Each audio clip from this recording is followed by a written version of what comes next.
I don't want to talk about breaking the law. We have a justice for that. It's a complex topic, so I am not going to talk about that. I will analyze like how society moves by applying its own justice. The objective that moves this cancel culture is to make people learn what they have done wrong.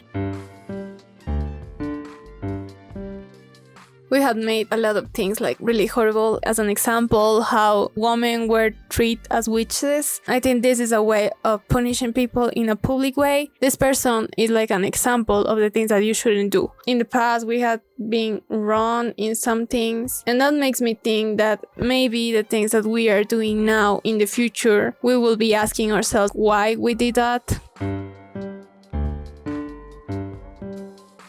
That's the power we have with this, how we're stronger together as a community. The power that one person have with his influence can be ended by the power that we as a community have. We become this person more vulnerable and less power. We have this common enemy to attack, and we give revenge.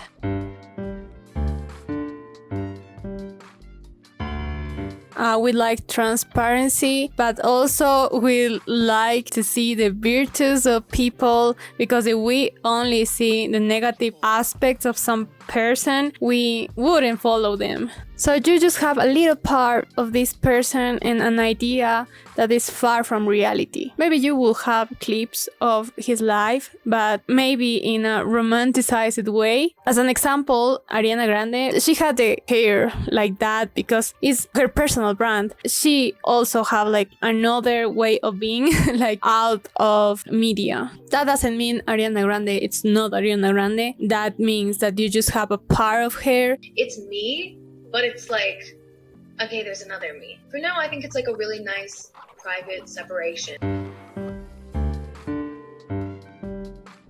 But the real thing is that we are all humans, we make mistakes, we aren't robots. And also in real life, we all are ignorant in some way. You can't say that you are not ignorant, I'm sorry, because everybody ignores something. We have to normalize being ignorant. It's okay, I am ignorant, but let me learn. As a society, we used to put people in boxes. We like to categorize things and people. It's not about the thing that you do, it's the thing that you are. If you did something bad, you're not a person that made a mistake, you are a bad person. In the spiral of silence, we don't want to be excluded. We need to be against the enemy. We can't be neutral. Like if you're supporting the enemy, you are also the enemy. Public opinion is what makes you who you are in this media. And when these things called cancel culture happens, crisis management come. So the answer in these moments are really important. There are a lot of ways of respond, even silence. So it will depend on the case. So if this person is really famous, I'm sure they will have people around them trying to find a way to respond. You are not really sure if the person is really sorry, if the answer is authentic. You have all these people saying that you shouldn't exist and things like that. You're not processing the information. You're reacting to the information. For having changes, you need to pass some process of learning. You have to meditate and consider why the things that you say or the things that you did were wrong. Internet affect the person not only in the country that they are, but in the world. If you put something in the internet, it's going to follow you all your life. Like if you want to delete something from your social media, you can do it. But if someone has the power over you, you can erase what the others are saying about you. And a lot of people can be affected at the point that they maybe wouldn't find a job. A lot of people lie in their curriculum. So internet has helped to know the person, even if it is an illusion of the person. But people Google people, so they will know what happened with you and what people were saying about you.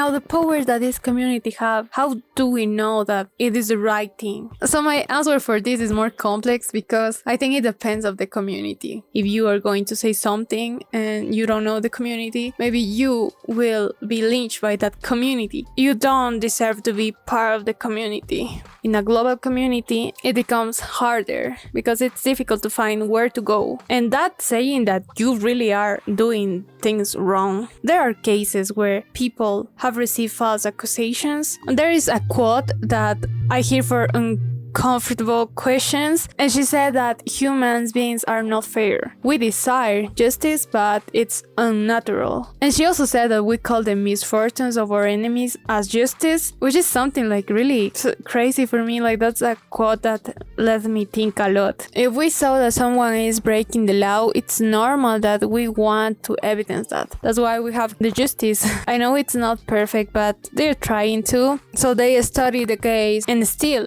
with all that process, we know that there are some unjust situations where someone who was innocent had to be in jail. If they, with the process and all the studies that they do, commit these mistakes, why we believe that we can sentence someone like so quickly? It's so difficult for us to understand if we are really destroying someone or if we're helping someone. I think it would be easier if we just ask ourselves, will we like to be treated like this if we made a mistake?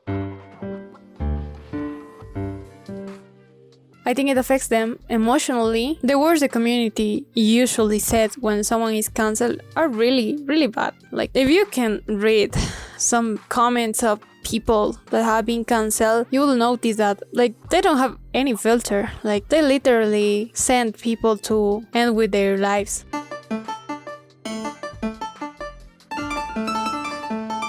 It ends with the money, how they live, their career. The people around you is also attacked, so that's why, like, everybody doesn't want to be near this person, because everybody around you doesn't want to be punished like you. But I am asking this serious, like, how do you expect a change from someone that doesn't have anybody to talk with them and try to teach them the things that they did wrong? How are we trying to have changes if we don't give them a chance to learn?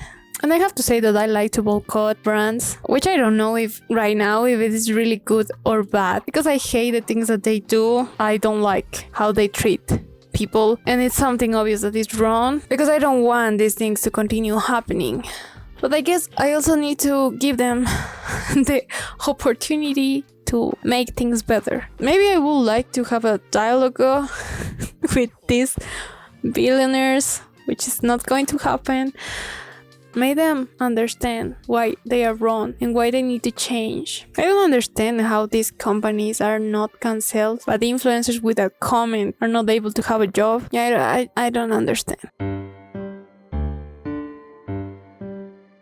There are a lot of people who think that canceling it's not really real. I think there are people who are really powerful and they aren't really affected by anything, like billionaires. But there are people who are really being affected. And even if a situation is forgotten in this world, with some day it's a trend and the other day it's not a trend and nobody's talking about that and are talking about something else, that doesn't mean that it doesn't have an effect. People are affected emotionally. People are not made of stone and they can pretend really well in social media, but you don't really know if they are fine. I feel like we now have more difficulties to understand others. We like to think that others should be better, but not ourselves. We have high expectation in people. Like, we treat us better than others. If we made a mistake years ago, a sexist comment or a racist comment, we will say, yeah, we were ignorant and we didn't know what we were doing. But why we aren't treating people like we treat us? We also commit the same mistake years ago because we were ignorant.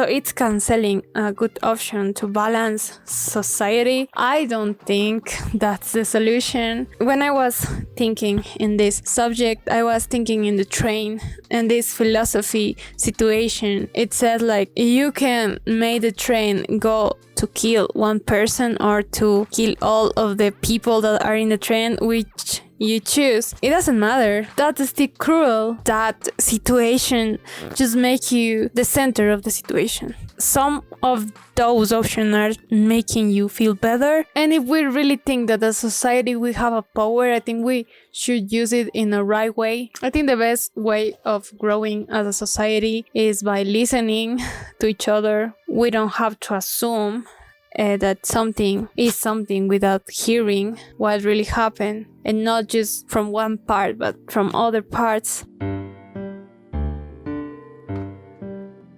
And we can't separate the mistake from the person. You become this labeled person for the rest of your life, like that's how they define you. An error is not a part of an identity. If we consider that that's a part of an identity, we aren't going to find changes in anybody. And we need to change all the time. We need to learn all the time. As an example of how bad it is to do that. So if you said that I am a lazy person, I will think that I am a lazy person.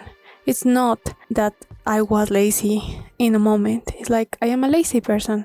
So why would I change? That's who I am. And that happened with different things. Like he's an alcoholic.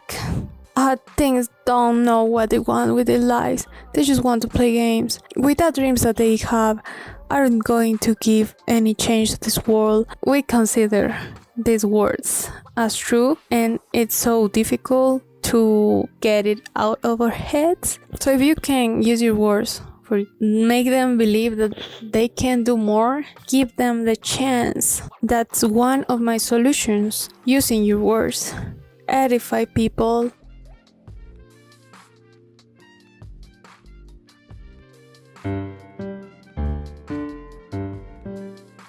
A lot of people are going to be different from us, are going to think the opposite of the things that we think, but it's impossible to hear others if we silence people. As a Christian, I'm afraid.